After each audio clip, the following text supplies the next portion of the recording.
Our motivations are unbelievably interesting. I mean, I've been working on this for a few years, and I just find the topic still so amazingly engaging and interesting. So I want to tell you about that. The science is really surprising. The science is a little bit freaky, okay? We are not as endlessly manipulable and as predictable as you would think. There's a whole set of unbelievably interesting studies. I want to give you two that call into question this idea that if you reward something, you get more of the behavior you want. If you punish something, you get less of it. So let's go from London to the mean streets of Cambridge, Massachusetts, in the northeastern part of the United States. And let's talk about a study done at MIT, Massachusetts Institute of Technology. Here's what they did. They took a whole group of students, and they gave them a set of challenges. Things like memorizing strings of digits, solving word puzzles, other kinds of spatial puzzles, even physical tasks like throwing a ball through a hoop. Okay, they gave them these challenges, and they said to incentivize their performance, they gave them 3 levels of rewards. Okay? So if you did pretty well, you got a small monetary reward. If you did medium well, you got a medium monetary reward. And if you did really well, if you were one of the top performers, you got a large cash prize. Okay? We've seen this movie before. This is essentially a typical motivation scheme within organizations, right? We reward the very top performers, we ignore the low performers, and the other folks kind of in the middle. Okay, you get a little bit. So what happens? They do the test, they have these incentives. Here's what they found out. 1, as long as the task involved only mechanical skill, bonuses worked as they would be expected. The higher the pay, the better their performance. Okay, that makes sense. But here's what happens. But once the task called for even rudimentary cognitive skill, a larger reward led to poorer performance. Now, this is strange, right? A larger reward led to poorer performance? How can that possibly be? Now, what's interesting about this is that these folks here who did this are all economists, 2 at MIT, 1 at the University of Chicago, 1 at Carnegie Mellon, okay, the top tier of the economics profession. And they're reaching this conclusion that seems contrary to what a lot of us learned in economics, which is that the higher the reward, the better their performance. And they're saying that once you get above rudimentary cognitive skill, it's the other way around. Which seems like this kind of, the idea that these rewards don't work that way seems vaguely left-wing and socialist, doesn't it? It's kind of this kind of weird socialist conspiracy. For those of you who have those conspiracy theories, I want to point out the notoriously left-wing socialist group that financed the research, the Federal Reserve Bank. So this is the mainstream of the mainstream coming to a conclusion that's quite surprising, seems to defy the laws of behavioral physics. So this is strange. It's strange finding. So what do? They say, this is freaky. Let's go test it somewhere else. Maybe that $50 or $60 prize isn't sufficiently motivating for an MIT student, right? So let's go to a place where $50 is actually more significant relatively. Right? So let's take the experiment. We're going to go to Madurai, India, rural India, where $50, $60, whatever the number was, is actually a significant sum of money. So they replicated the experiment in India roughly as follows. Small rewards, the equivalent of 2 weeks' salary. Small performance, low performance, 2 weeks' salary. Medium performance, about a month's salary. High performance, about 2 months' salary. Okay, so those are real good incentives. Okay, so you're going to get a different result here. Well, what happened, though, was that the people offered the medium reward did no better than the people offered the small reward. But this time around, the people offered the top reward. They did worst of all. Higher incentives led to worse performance. What's interesting about this is that it actually isn't all that anomalous. This has been replicated over and over and over again by psychologists, by some extent by sociologists, and by economists, over and over and over again. For simple, straightforward tasks, those kinds of incentives, if you do this, then you get that, they're great. For tasks that are algorithmic, set of rules where you have to just follow along and get a right answer, if-then rewards, carrots and sticks, outstanding.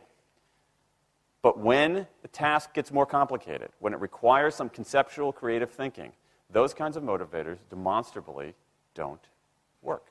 In fact, money is a motivator at work, but in a slightly strange way. If you don't pay people enough, they won't be motivated. What's curious about, there's another paradox here, which is that the best use of money as a motivator is to pay people enough to take the issue of money off the table. Pay people enough so that they're not thinking about money and they're thinking about the work.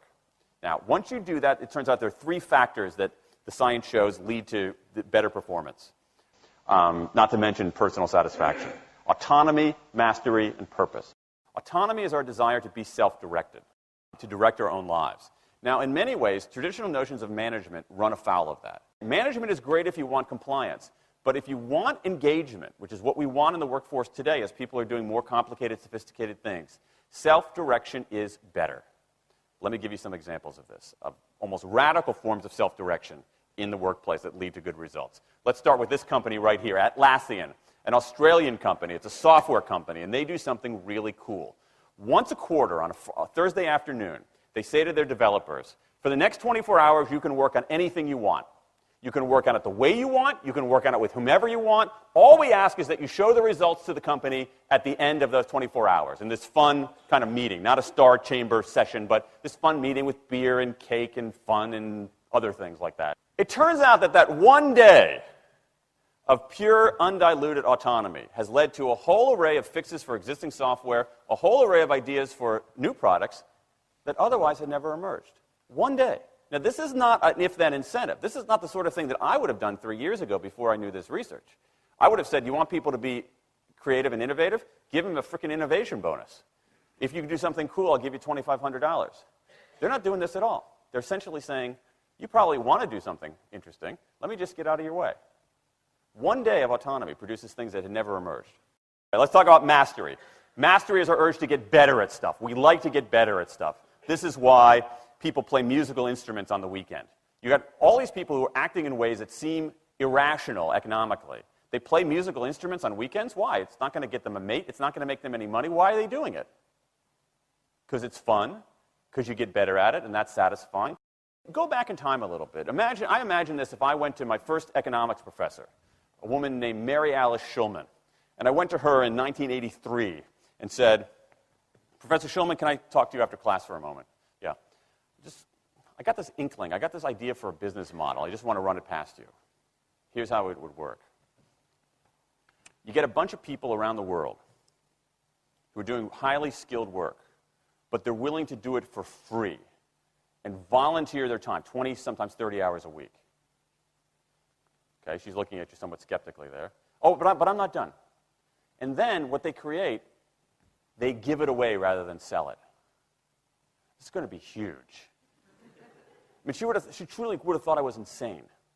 Okay, it seemed to fly in the face of so many things. But what do you have? You have Linux powering 1 out of 4 corporate servers in Fortune 500 companies, Apache powering more than the majority of web servers, Wikipedia. What's going on? Why are people doing this? Why are these people, many of whom are technically sophisticated, highly skilled people who have jobs? Okay, they have jobs. They're working at jobs for pay, doing sophisticated technological work. And yet, during their limited discretionary time, they do equally, if not more, technically sophisticated work, not for their employer, but for someone else for free. That's a strange economic behavior. Economists who look into it, why are they doing this?